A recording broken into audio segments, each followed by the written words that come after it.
Bab 12 Aku punya ayah. Di halaman rumah keluarga Qin.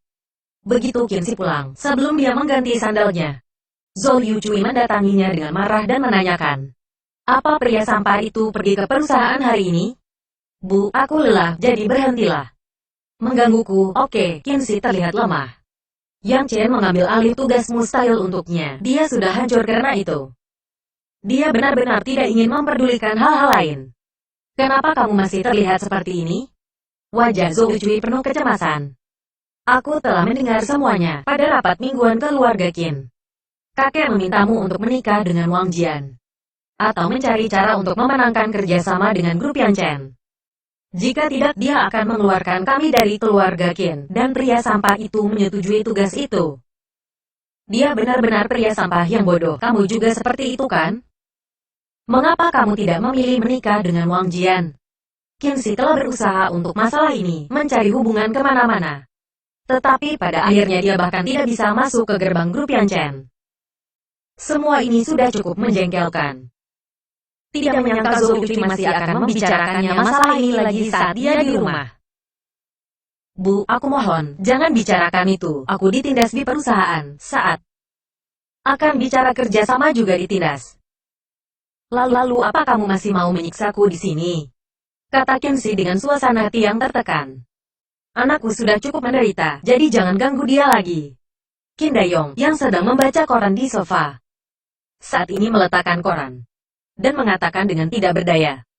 Zhou Yuchui bergegas ke depan Qin Dayong dengan tangan di pinggulnya, dan dengan marah mengatakan, "Zhou Dayong, tahukah kamu tugas apa yang telah dia ambil?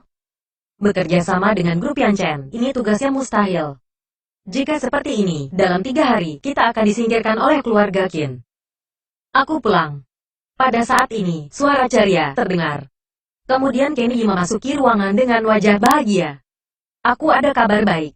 Begitu dia masuk rumah, dia merasa suasananya tidak tepat. Ibu dengan wajah marah, ayah dengan wajah tak berdaya, dan Qin Si dengan wajah putus asa.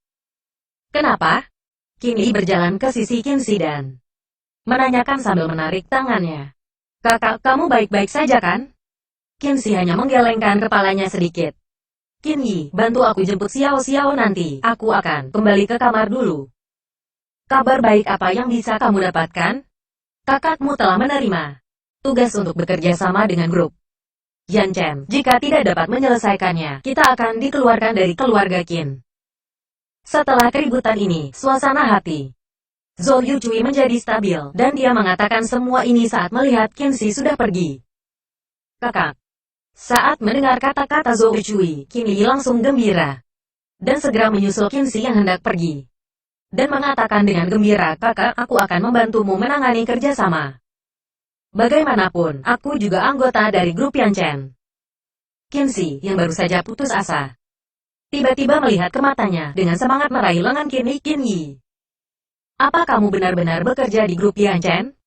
Tepat setelah menanyakan kalimat ini, ekspresi Qin Si meredup. Dia menggelengkan kepalanya. "Bahkan jika kamu benar-benar bekerja di sana, kamu adalah karyawan baru dan kamu tidak dapat membantuku." Qin Yi tiba-tiba merasa sedikit bersalah, tetapi melihat kakaknya seperti ini, dia merasa kasihan, tetapi dia masih mengatakan dengan tatapan tegas, "Kakak, percayalah, sama sekali tidak masalah, temanku Sun Tian sekarang ini adalah personel dari direktur grup Yan Chen. Dia punya hubungan yang sangat baik dengan manajemen senior perusahaan. Aku akan meminta bantuannya, dan aku pasti akan memenangkan kerjasama ini." "Baguslah. Terima kasih Qin Yi." Mata Qin Si memeradot dan setelah mengkhawatirkan hal ini sepanjang hari, akhirnya mendapat kabar baik. Qin Yi heran dan mengatakan dengan marah, "Terima kasih."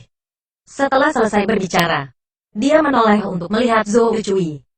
"Bu, aku akan membantu kakakku menangani masalah ini. Dia telah bekerja keras selama sehari, jadi kalian berhentilah mengganggunya." Zhou Yuchui setuju. "Memang ini putriku, pertama orang terkaya di Jiangzhou. Keluarga Su memberi hadiah, dan sekarang kamu bekerja di grup Yan Chen. Aku lihat siapa yang berani memandang rendah kita. Aku akan menjemput Xiao Xiao." Qin Yi tersenyum penuh kemenangan, dan pergi. Deru mesin terdengar, dan Maserati putih menghilang di ujung jalan. Di lantai atas grup Yan Chen cabang Jiangzhou, Luo Bin berdiri di depan Yang Chen dengan gemetaran dan melaporkan secara rincian pekerjaan yang disiapkan oleh cabang perusahaan baru-baru ini.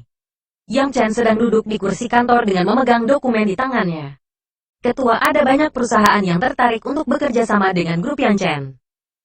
Daftar di tangan Anda adalah beberapa perusahaan kuat yang telah aku pilih secara khusus.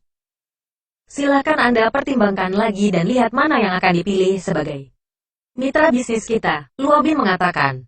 Dengan hati-hati, Yang Chen hanya melihatnya sekilas.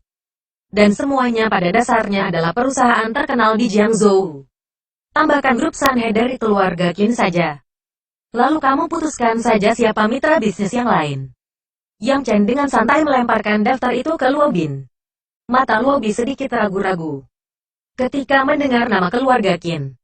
Tetapi dia masih menanyakan. Ketua keluarga Qin bahkan bukan termasuk dalam keluarga kelas 2 grup Sanhe. Ini istriku, namanya Qinxi. Yang Chen langsung menjawab tanpa menunggu Luo Bin selesai menanyakan. Luo Bin tampak terkejut dan langsung panik. Ketua, maaf, aku tidak tahu bahwa Nona Qinxi adalah istri Anda. Dia datang ke perusahaan beberapa kali hari ini, tetapi aku belum bertemu dengannya. Saat ini Luo Bin sangat merasa bersalah. Yang Chen tidak marah, kamu besok pergi ke grup Sanhe untuk menyerahkan kontrak kerja. Tetapi jangan sampai ada yang tahu identitasku, kamu mengerti kan? Luo Bin menyeka keringat dingin dari dahinya dan dengan cepat menanggapi. Yang Chen mengangkat tangannya dan melihat ke waktu. Sudah jam segini, seharusnya siswa taman kanak-kanak sudah pulang kan? Dia sambil mengatakan, lalu bangun dan pergi. Taman kanak-kanak Lantian. Mobil Maserati putih berhenti di pintu masuk taman kanak-kanak. Lalu muncul dua kaki yang ramping dan turun dari mobil. Wanita yang menggoda ini adalah Qin Yi. Dengan sedikit senyum di wajahnya dan rambut panjangnya terbang tertiup angin. Dia tidak peduli dengan tatapan mata orang lain melangkah ke taman kanak-kanak. Sampai banyak pria menyadari bahwa cantik itu sudah menikah, semuanya pun kecewa. Ini adalah waktu untuk menjemput anak-anak, para guru taman kanak-kanak tidak bisa mengurus semua anak. Qin Yi mencari beberapa saat baru dia mendengar suara Xiao Xiao. Senyum lembut keluar dari mulutnya saat Qin Yi akan memanggilnya. Qin Yi langsung mengerutkan kening. Wajah kecil Xiao Xiao penuh dengan amarah. Ada seorang anak laki-laki berdiri di seberangnya dan keduanya tampak sedang berdebat. Kamu adalah anak haram tanpa ayah. Anak haram itu memang kamu. Aku akan memukulimu. Anak kecil itu tampak sombong. Xiao Xiao menangis dan teriak dengan marah. Aku punya ayah. Tutup mulutmu. Kamu anak haram, bagaimana kamu bisa punya ayah? Anak laki-laki kecil itu mengatakan dengan keras dan mengangkat tangan kecilnya yang gemuk untuk mendorong Qin Xiao Xiao. Bersambung.